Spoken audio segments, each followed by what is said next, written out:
जय श्री महाकाल नर्मदे हर। आप सबका बहुत स्वागत है आपके अपने YouTube चैनल महाकाल तंत्र ज्योतिष पर।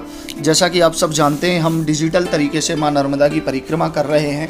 उस नर्मदा परिक्रमा के अंतर्गत मैं आपको प्रत्येक घाट और तीर्थ के विषय में और उनके महात्म्य के विषय में जानकारी दे रहा हूं, जो पैदल नर्मदा परिक्रमा का अनुभव है। हम आज बात करेंगे शूलपाणीश्वर से बिमलेश्वर की यात्रा के विषय में।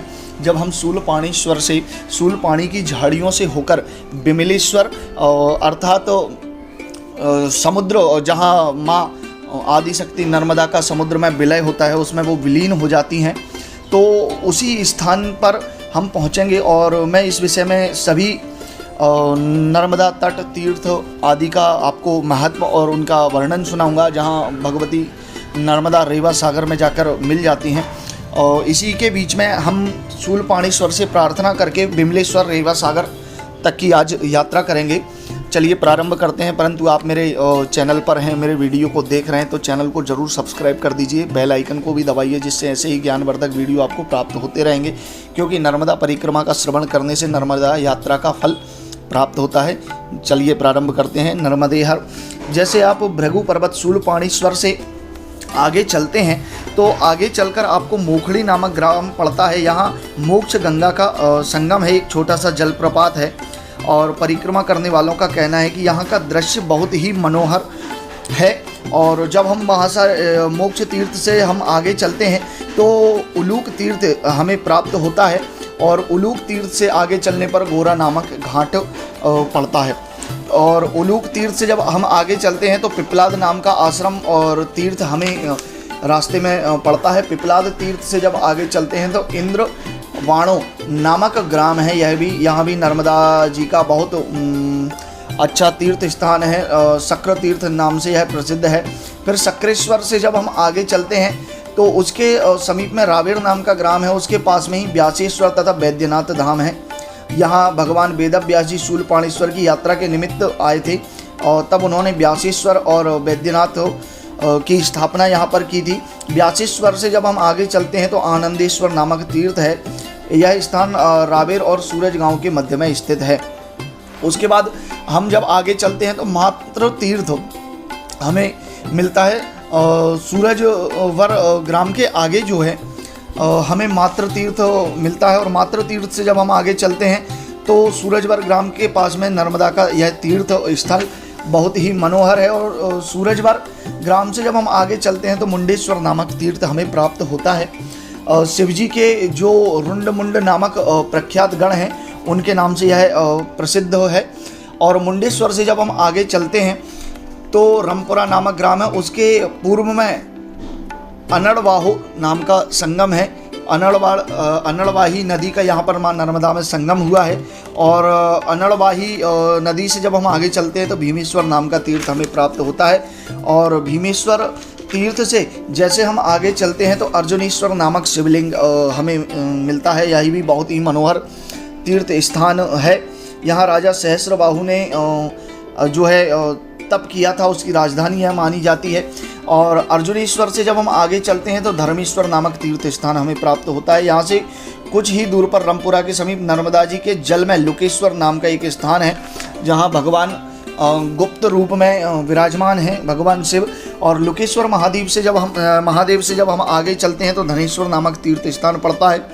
धनेश्वर से आगे जटेश्वर तीर्थ स्थान है। और जटेश्वर से आगे मंगलेश्वर तीर्थ स्थान हमें प्राप्त होता है। मंगलेश्वर से जैसे हम आगे चलते हैं तो गोपालेश्वर नामक तीर्थ है। और गोपालेश्वर तीर्थ से कुछ आगे सहरव नाम के ग्राम में जो है शंखचूड़ेश्वर तीर्थ है। यहाँ शंखचूड़ नाग ने चिरकाल समय तक भगवान शिव की तपस्या की थी और शिवलिंग की स्थापना की थी। यहाँ शंकर जी का घृत तथा दुग्ध से अभिषेक करने का बड़ा महत्व है। यहाँ काल सर्प दोष की शांति हो जाती है। जो लोग सर्पदंश से जिनकी मृत्यु होती है, यहाँ पर उनका श्राद्ध आदि करने से वह मोक्ष को प्राप्त हो जाते हैं। फिर शंखचूड़ेश्वर से हम आगे चलते हैं तो बद्री केदार नामक तीर्थ हमें प्राप्त होता है। और बद्री केदार तीर्थ से जब आगे चलते हैं तो पाराशर तीर्थ, यहाँ पाराशर मुनि ने पुत्र की कामना के लिए शिव पार्वती की आराधना की थी। पाराशर तीर्थ से आगे चलते हैं तो भीमेश्वर नामक तीर्थ प्राप्त होता है। भीमेश्वर नामक तीर्थ से जैसे हम आगे चलते हैं तेजोनाथ नामक बानरेश्वर तीर्थ हमें वहाँ पर मिलता है, जो बहुत ही प्रसिद्ध है और मनोहर है वहाँ का दृश्य। और बानरेश्वर के समीप ही ब्रह्मेश्वर तीर्थ है। ब्रह्मेश्वर, सक्रेश्वर, धर्मेश्वर, वरुणेश्वर, धनेश्वर और कुंभेश्वर और शनिश्चर इत्यादि नाम के तीर्थ हमें वहीं समीप में देखने को मिलते हैं। फिर ब्रह्मेश्वर तीर्थ से ही आगे रामेश्वर तीर्थ है। यहाँ रावण के वध के पश्चात ब्रह्म हत्या के दोष को दूर करने के लिए श्री रामचंद्र जी ने यहाँ पर तपस्या की थी। और ब्रह्मेश्वर तीर्थ से आगे जो है हनुमतेश्वर तीर्थ है। और हनुमतेश्वर तीर्थ से आगे जब हम चलते हैं तो पूतिकेश्वर देव जी का प्राचीन मंदिर है। यहाँ पूर्व काल में जम्बान, सुषेण तथा नील ने तपस्या की थी। जम्बान, सुषेण और नील के यहाँ पर जो है तपस्या करने से नलेश्वर नामक तीर्थ यहाँ पर इसका नाम विख्यात हुआ। और नलेश्वर तीर्थ से जब हम आगे चलते हैं तो रुंड ग्राम के समीप में करंजिया नदी का संगम है, जिसे नागवा नदी भी कहते हैं। संगम के समीप ही नागेश्वर तीर्थ है। यहाँ कभी नागेश्वर का मंदिर बहुत प्राचीन समय में रहा होगा, वर्तमान समय में तो देखने को नहीं मिलता है। अब इसके बाद ही नागेश्वर से जब हम आगे चलते हैं तो शुक्रेश्वर तीर्थ है। यहीं कर्णेश्वर और मार्कंडेश्वर और रणछोड़ जी आदि का विशेष मंदिर हमें यहाँ पर मिलता है। और जब हम वहाँ से आगे चलते हैं शुक्रेश्वर से तो मार्कंडेश्वर तीर्थ है। मार्कंडेय तीर्थ से जब हम आगे चलते हैं तो कोटेश्वर तीर्थ हमें मिलता है। और कोटेश्वर से जब हम आगे चलते हैं तो मुकुटेश्वर नामक तीर्थ हमें देखने को मिलता है। और मुकुटेश्वर तीर्थ से जैसे हम आगे चलते हैं तो स्कंदेश्वर भगवान शिव का बहुत ही प्राचीन मंदिर है। स्कंदेश्वर से आगे कसरोला नामक ग्राम है। इसके समीप में नर्मदेश्वर भगवान शिव का मंदिर है। और नर्मदेश्वर के समीप ही ब्रह्मेश्वर तीर्थ है। पास ही में ब्रह्मशिला तीर्थ भी हमें यहाँ देखने को मिल जाता है। ब्रह्मशिला से आगे वाल्मीकेश्वर है। यहाँ वाल्मीकि जी ने तपस्या करके वाल्मीकि रामायण की रचना की थी। जी हाँ, यह भी स्थान बहुत ही रमणीय और दार्शनिक है। वाल्मीकेश्वर तीर्थ से आगे कोटीश्वर तीर्थ है। और कोटीश्वर तीर्थ से जब हम आगे चलते हैं तो काटरेश्वर तीर्थ प्राप्त होता है। यहाँ पंचमुखी हनुमान जी का मंदिर है, तारकेश्वर नाम से विख्यात है। तारकेश्वर से जब हम आगे चलते हैं तो इंद्रकेश्वर नामक तीर्थ होता है। इंद्रकेश्वर तीर्थ से आगे वाल्मीकेश्वर तीर्थ है। यहाँ गोदावरी से लौटकर महर्षि वाल्मीकि ने बालू के शिवलिंग की स्थापना की है, इसलिए इसका नाम देवेश्वर तीर्थ भी विख्यात है। और देवेश्वर तीर्थ के सन्निकट ही बड़वाना ग्राम में शक्र तीर्थ है। ब्रह्मा जी के वरदान से जम्भासुर ने जब इंद्र से स्वर्ग का राज्य छीन लिया था तब इंद्र ने राज्य प्राप्ति के लिए यहीं पर तपस्या की थी। और शक्र तीर्थ से आगे चलने पर कसनपुरी नामक ग्राम के समीप नागेश्वर तीर्थ है। और यहीं से लगभग कुछ दूरी पर गोमतेश्वर, अहिल्याश्वर, रामेश्वर और मोक्षेश्वर नामक तीर्थ भी देखने को मिल जाते हैं। मोक्षेश्वर तीर्थ यह स्थान टोटीदरा नामक ग्राम के पास है। यहाँ लोक पितामह ब्रह्मा जी ने यज्ञ करके शिवलिंग की स्थापना भी की थी।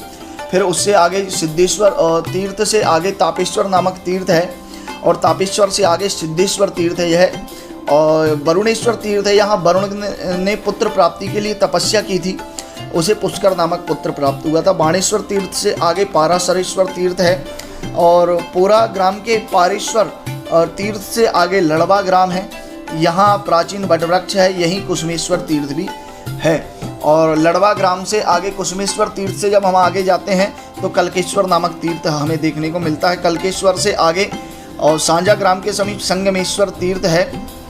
संगमेश्वर से के पास ही एक दूसरा बड़ा सांझा ग्राम है, उसके निकट अकर्णेश्वर शिव जी का बहुत ही दर्शनीय और मनोहर मंदिर देखने को मिलता है। और अनरकेश्वर से कुछ दूर आगे जो है नर्मदेश्वर है। और अनरकेश्वर नर्मदेश्वर के पास में ही सर्पेश्वर नाम का तीर्थ है। यहाँ महर्षियों ने तपस्या की थी और स्वयं गरुड़ ने भी यहाँ पर तपस्या की थी। सर्पेश्वर तीर्थ के पास ही उचड़िया नामक ग्राम है। और यहाँ पर मोक्ष नामक एक तीर्थ है। मोक्ष तीर्थ से जब हम आगे चलते हैं तो ग्वाली नामक ग्राम के समीप गोपेश्वर तीर्थ है। और गोपेश्वर तीर्थ से आगे मार्कंडेय तीर्थ है।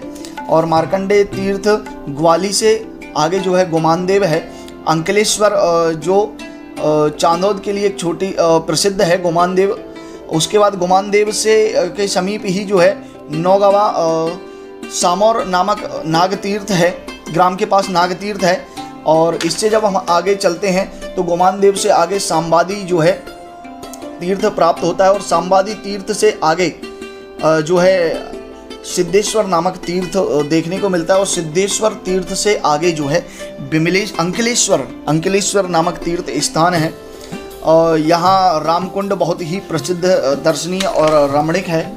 उससे आगे जब रामकुंड के समीप ही अक्रूरेश्वर तीर्थ है। अक्रूरेश्वर तीर्थ से आगे बलबला कुंड है, सूर्य कुंड भी जिसे कहा जाता है। बलबला कुंड से आगे सिद्धेश्वर तीर्थ है और सिद्धेश्वर तीर्थ से आगे वैद्यनाथ तीर्थ हमें दार्शनिक स्थल देखने को मिलता है।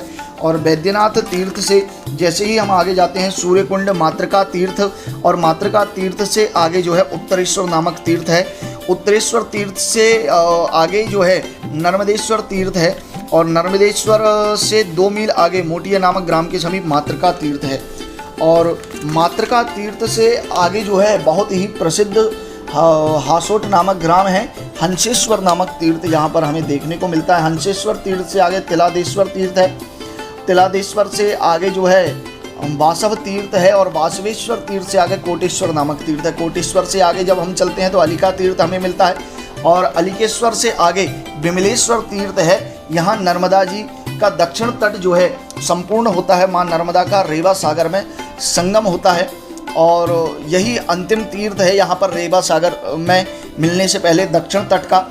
और इससे आगे माँ नर्मदा रेवा सागर में जाकर विलीन हो जाती हैं और अदृश्य हो जाती हैं। और यहीं पर दक्षिण तट की नर्मदा पूरी होकर और वहाँ से रेवा सागर को पार करके उत्तर तट हरिधाम में जो है यहाँ पर आना होता है। और यहाँ से उत्तर तट की यात्रा प्रारंभ होती है। हम अगले वीडियो में उत्तर तट की यात्रा प्रारंभ करेंगे। अगर आपको मेरे द्वारा दी जानकारी अच्छी लगी है तो कृपया चैनल को सब्सक्राइब जरूर कर दीजिए और बेल आइकन को दबाइए। ऐसे ही ज्ञानवर्धक वीडियो आप प्राप्त करते रहेंगे। नर्मदे हर, जय श्री महाकाल।